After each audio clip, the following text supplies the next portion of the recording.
How do I remove a particular element from an array in JavaScript?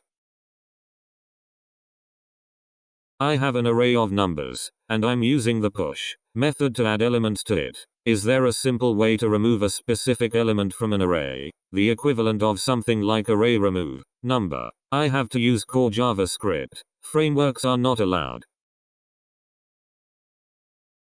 Find the index of the array element you want to remove, and then remove that index with splice. The splice method changes the contents of an array by removing existing elements and/or adding new elements. The second parameter of splice is the number of elements to remove. Note that splice modifies the array in place and returns a new array containing the elements that have been removed.